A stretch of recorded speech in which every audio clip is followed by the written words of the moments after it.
It's just like us saying, are you afraid if we have the... Ang mainit na namang pagtatalo kagabi sa sesyon ng Senado nagtapos sa pag-walkout ng mga senador ng minorya. Bakit po?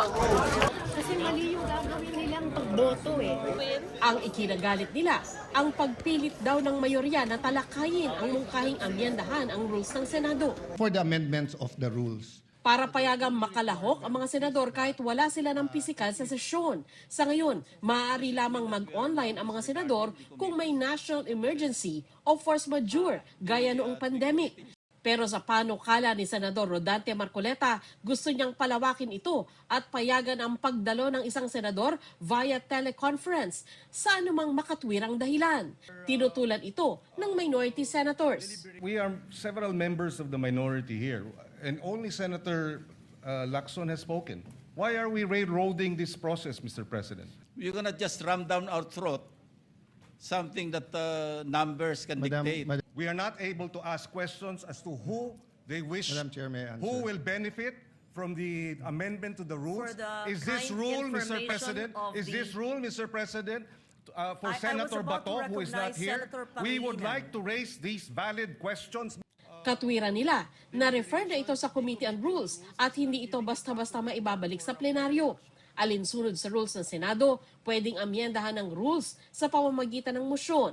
Pero kailangan gawin ito isang araw bago ito talakayin. Pero giit ng mayorya, lumang motion na ito na unang iminungkahi ni Marcoleta noong May 11, araw na lumitaw si Senador Bato de la Rosa sa Senado. Bagong motion ito, Madam President. Bakit po? Sa ilalim ng Section 24, ni-refer yung unang mosyong binanggit ni Senator Marcoleta noon sa Committee on Rules. Ngayon kung sasabihin na ibinalik yung mosyong iyon, yung unang mosyon ni Senator Marcoleta sa plenary, sino ang gumawa nun? Dapat ang Committee on Rules. Madam President, without giving meaning to anything, ito Senator pong Marcoleta. mahirap kasi kung wala po tayong legal background dito. Kaya sinasabi ko na nga po, hindi po bagong motion ito eh. Hindi siya bagong motion. Madam Sabi na bagong President, motion. point of order. Ad hominem. Sinasabi ko lamang po, ang Hindi, sinasabi Madam ko lang, President, kanina ko po sinasabi. Hindi po tama yun. Section Nasasabihin yung 136. kasama niya Pwede po ay ba- walang Session is kinalaman, suspended. Pwede po walang bang alam sa pagbigyan? batas. Kahit na nakasuspend ang sesyon, tuloy ang diskusyon ni Ontiveros at Marcoleta. Lalong uminit ang debate nang sabihin ni Senate President Alan Peter Cayetano na idaan na lang ito sa botohan kung itutuloy ang pagtalakay sa panukala. We're only discussing whether we will take up the amendment or not. And we have exhausted already all the arguments. This is a simple motion, so I move that we divide the House. Why are they, the majority, in a hurry to tackle this motion and divide the House, Madam President?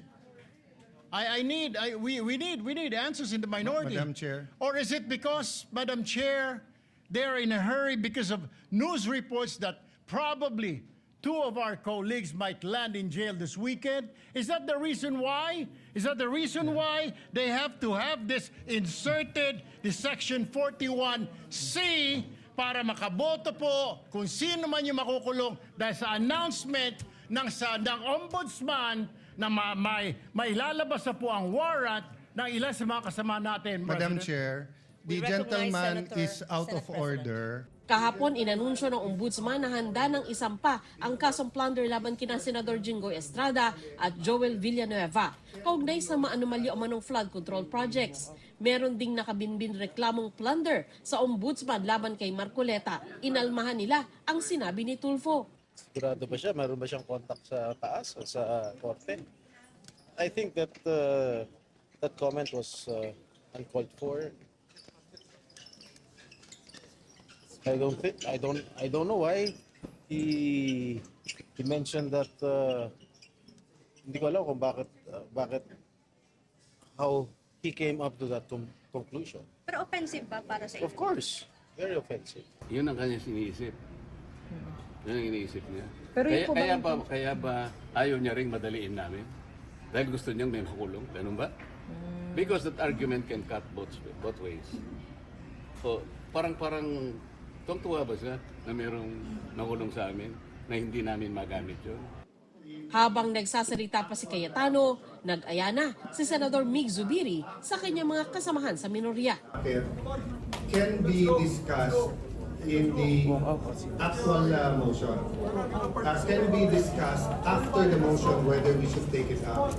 We take offense that Nag-walk out ang mga naroong minority senators, maliban kay Minority Leader Tito Soto para questionin kung may naiwan pang quorum sa session hall. I move to adjourn or a quorum call. We still have the quorum. Madam President, once there is a quorum call, you have to call the roll. We will adjourn session. Sa ilalim ng rules, kapag may nag-question sa quorum, kailangan mag-roll call upang alamin kung meron pang 13 o mahigit kalahati ng bilang ng mga senador sa sesyon. Kung kulang, kailangan nilang agarang mag-adjourn. Kaya masasabing dahil sa pag-walkout ng minority senators, napigilan nila kahapon ang pag-aproba ng tinututulan nilang panukala. Hirit naman ni Senadora Amy Marcos nung nakakulong si Noy Senadora Laila de Lima. Humirit din naman ang ilang minority senators na payagan siyang makadalo sa session online. Nung panahon naman na may nakakulong o hinuhuli sa kanila, pagkaalala ko, Senator De Lima at saka Senator Trillanes, nag-motion rin naman sila na mag-remote voting. Bakit ngayon may remote participation? Nagtataka ako ngayon kung bakit tutol sila dyan. Nag-file ang ilan sa amin ng resolution para payagan siya. Dininay po. And actually, kahit napagbigyan, wala naman siyang internet connectivity sa loob ng kulungan. Anong napaka-special ngayon para payagan yun?